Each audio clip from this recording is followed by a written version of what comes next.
Hi, my name is Jonathan Mensah, and I'm pleased to come your way with a poetry soiree. We are a host of poets who are presenting various themes of poems on the rights of women. And this is an initiative of RFSU in collaboration with Curious Minds. So stay back and enjoy from our host of poets. Thank you.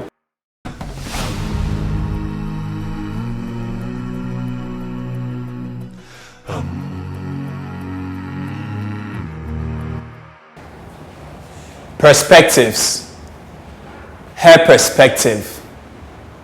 Nobody wants to walk around feeling like her own shadow might attack her, or that her only value is to make another feel better, more wanted or desired, more empowered, like a retired old man's libido. Ego stroked from pretentious praise. Even her wits must compliment someone else.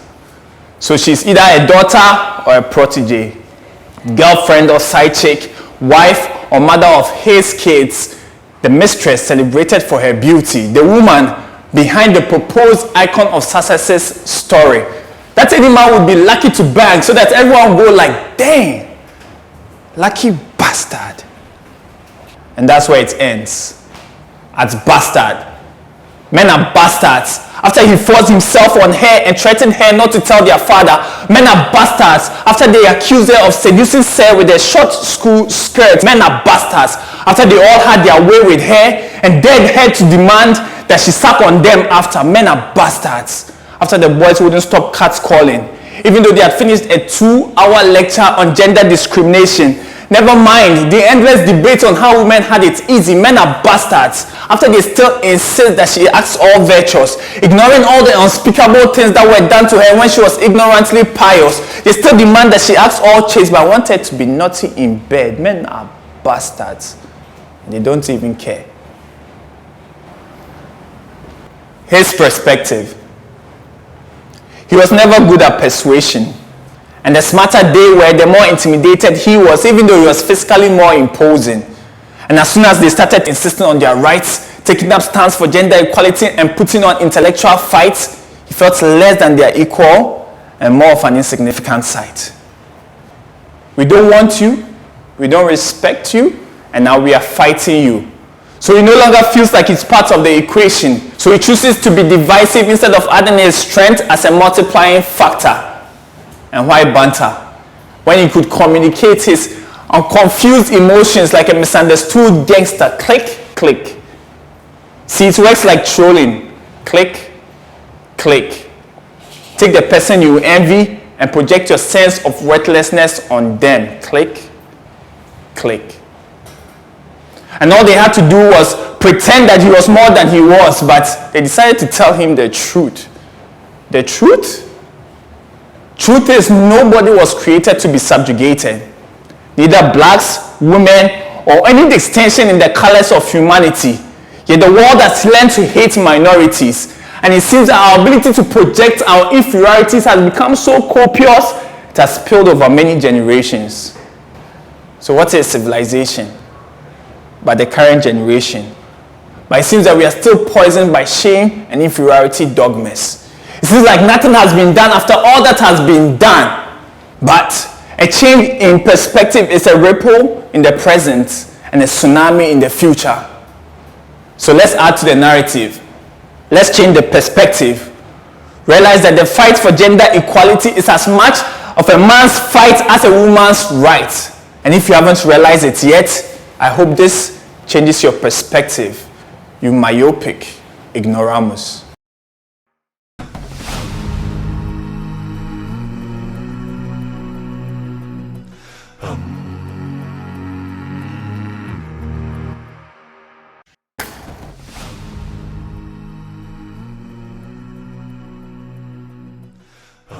Today the sun stopped smiling. Today the stars refused to shine. They dimmed their magnificence just to pave way for sadness. Today the clouds could not look me in the eyes. Maybe I shouldn't have gone out. I shouldn't have dug the hole. I opened the corpse and found maggots beneath his eyes. Today I sit still not knowing where to start this poem from. My confusion is making the letters overlap. My sadness has taken the rhymes and metaphors prisoner. Maybe today is not a good day to talk about this, but I can't sleep, I can't close my eyes. Today, I'll tell you a story. The story of Amina. I heard her name before I saw her. I chanced on her footprint before the storm erased it. She is a nobody. Wait, I don't mean she's not human. I mean the nobody a father pronounces a mentally impaired, adorable girl. She has no style, no charm, just an awkward smile and kind eyes. On days when my tired mind whispers to my weary body to break down, that awkward smile pops in the window and a good hand waves at me. I can't help but smile and wave back, responding to her mumble, which I don't understand. Today when I asked about her, the story of her life was arranged in front of me. The door of my lips opened and my feet were shocked. The burden is too much I can't share with you. I can't allow your curiosity to serve you sleepless nights full of pain and regret. Today when I asked about Amina, I was told the man who has no place to deposit his expired semen dumped it in her well. Today, the sun did not stop shining. Amina did. Today, the stars did not refuse to smile. Amina dimmed her radiance. Today, Amina is a cloud who may not look me in the eyes. Today, I couldn't protect Amina. Today, I wonder if Amina knows what is happening to her, if she ever will.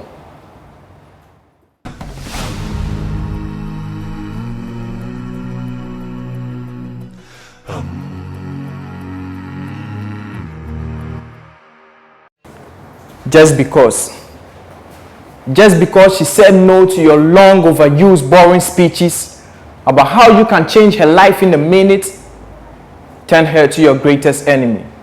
His biography says of him as a man that never succumbs to denial, a Trump-like figure who gets and possesses what pleases the eye. So it's not about him shooting his shot. Nah, it's a statement letting you know he's coming for you at all costs, just because. Just because everyone has a price, he says he's about to make a damn good purchase. So what's the cost price? I cry for every girl who turns him on like an antenna that catches and sends signal. He pounces on you like a lion, rips out the confidence in you as a woman. Just because of your titties and long legs, he's not ready to give up on his pursuits. Obsession has turned to deep depression, sinking his morality. Yes, he is a preacher leading a whole congregation, a man with a family, a lecturer paid with our taxes to do one job, just grade us through examination. But however, they've taken advantage of the situation, abusing not only their power, but bodies of innocent women. I call them Idi Amin because they make a feast out of a fellow human being. So I heard the news that morning when a young girl was raped and choked to death. The dead can't defend themselves, so all manner of allegations sprang up. One even had the gut to say that girls of late don't know how to dress, and so she called for it. Years later, the culprits never apprehended. For this cause, how could men be so wicked when we all came from a woman? This world is never getting better. Evil is gradually becoming normal just because. So you mean just because she couldn't provide an evidence doesn't make it any less of rape?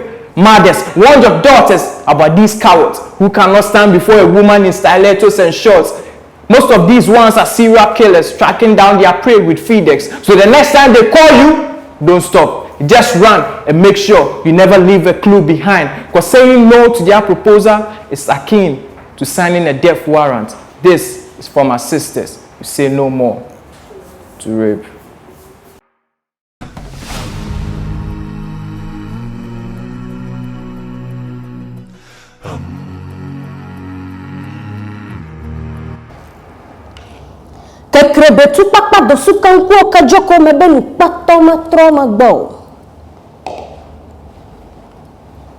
This is about my people and my country, Ghana. Do you recall the figures that went on record? What about the figures that haven't? What about victims who did not want to be statistics? I mean the figures we never know about. The night comes and I lay in wait. I await the dawn of a new day, a day that will transfuse into homes love, joy, and the respect for rights and choices. Now, allow me anti-clockwise to that black hole. 2 a.m., the day of the sun, sounded the gongs of complications at the center of life. Bad omen, they call it in the chief's palace. Abomination in the magistrate's hut. Sacrilege, they term it in the preacher man's home. The blood in the palace was that of the chief's 16-year-old wife who bled her dreams away on a mat of a forced marriage. The shame in the magistrate's hut was brought by his only son who terminated the pregnancy of the midwife's only child with concocted herbs. The death that reached the preacher man's home was that of his third child who was gang raped and could not stand the child of trauma forming her. Yet, for my mad heart, I sat and watched on as baskets of life got perforated, holding lives no longer. While men in power play politics with issues of sexual and reproductive health and rights, I grumpily watched on as young pellets got drowned in pools of blood that emitted grounded glass bottles, sharp objects, Guinness and sugar. Trust me, the weirdest of concoction. I watched on as that which they frowned and kept mute on aggressively tear every living leaf off their branch before their due time. But you see, this was not the first time the planet turned dark. Or have you forgotten? How you sat your day yelling and denying that sexually active teenager who walked your doors believing it's a youth-friendly corner information on his sexual health? How you justified her rape in the courtroom with her choice of dressing?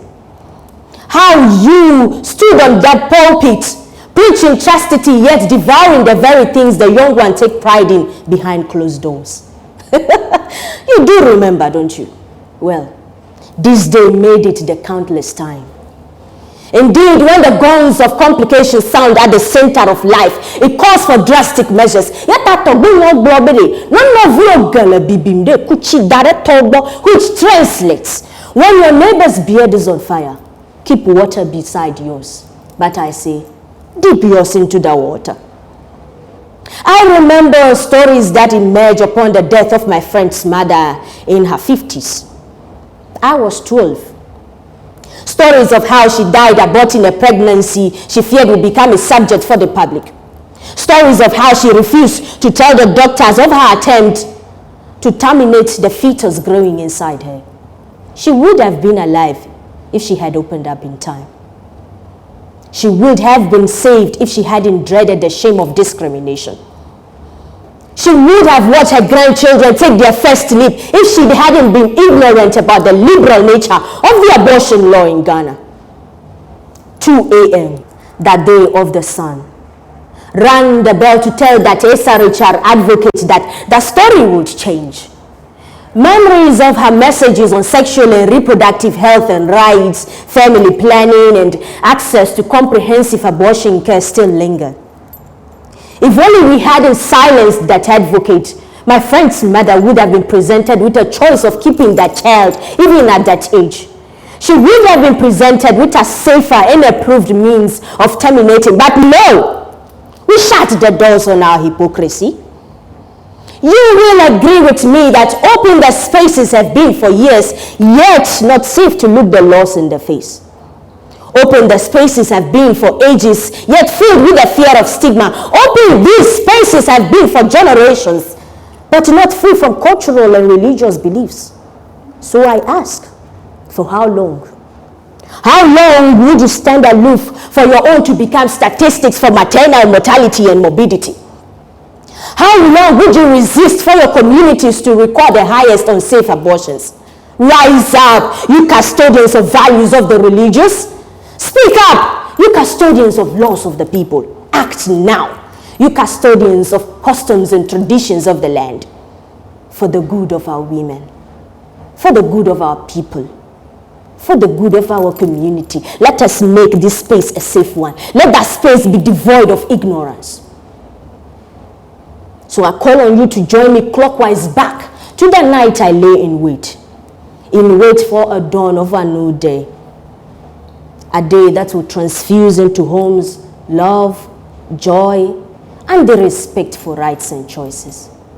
Believe me when I say that day is here, and that day is now.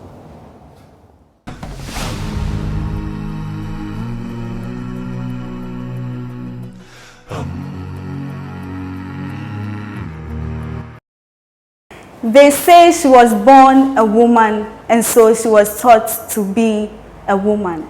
She dressed like a woman. She breathed like a woman, like an apostle preaching the gospel of silently inhaling and exhaling through her nostrils. She was taught to sit like a woman, walk like a woman. Right foot first, left foot. Right foot, left foot, hips swaying from side to side, strolling like the cat they said she was meant to be. With her neck as straight as a rule, shoulders painfully relaxed, right foot, left foot, hips swaying from side to side like a woman. They even taught her to chew like a woman, quietly with her lips glued together, swallowing as if it was merely air she was gulping. They said she should smile like a woman, laugh like a woman.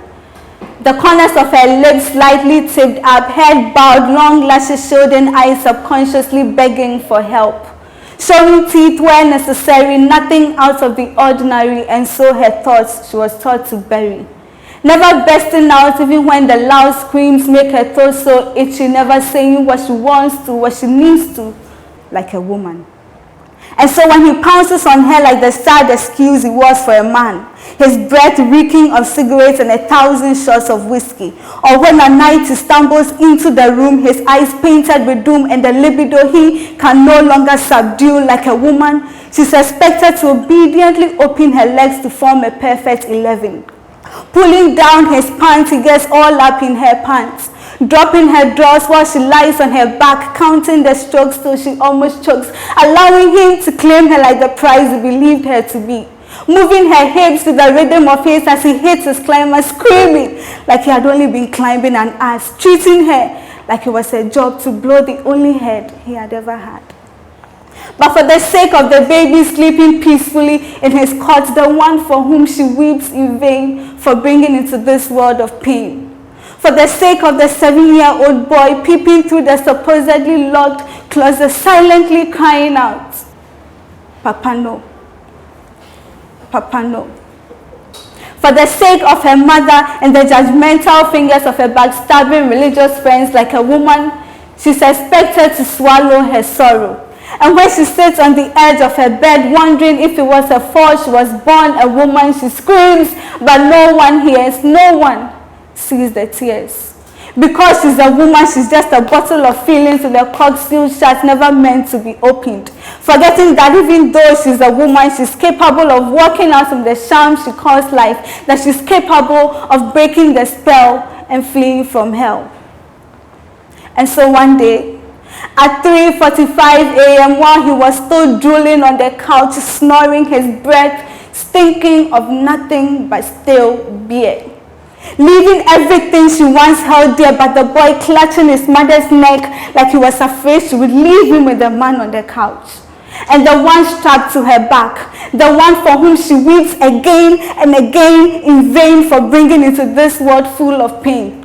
Never for once looking back at the man on the couch, forgetting about her mother and the judgmental fingers of her backstabbing religious friends, remembering that even though she's a woman, she's capable of being strong, that being a woman is not wrong, finally finding her voice and her common sense.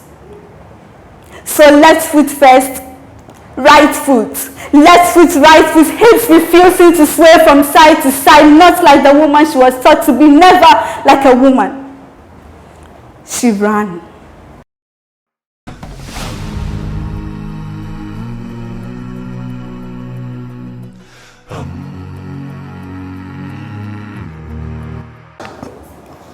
The Gospel according to Red.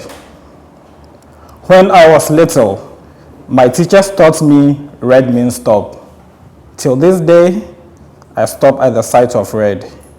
Red means flow. I had my first flow. It took me by surprise. Mixed feelings boiled in me. Red means growth. Mama said I was a woman now, a young adult. Oh, the excitement. Every month, like clockwork, I felt changes in my body for 5 days. Mama said red means health. Feelings surfacing, overwhelming. Oh, the desire and thoughts that flood my mind and body. Mama said it was natural. Everyone feels it. She warned where it could lead if I did not put them in check. I fell willingly. With words, he held my gaze locked. I'm with child out of wedlock. I hid it for 3 moon cycles. Oh, Mama would kill me. She warned, but I listened not. That friend of mine, she said she knew a man who could make it disappear. With fear and trembling, we visited. Everything went wrong. I lay on my bed bleeding. Red means life, and I'm losing it. I tried to abort 1 life, but I'm here and I know I'll lose 2 soon. When I was little, my teachers taught me red means stop. Till this day, I stop at the sight of red. I am seeing the red flow, and I know I'll stop. I'll stop living. With tears and red, I enter eternal darkness.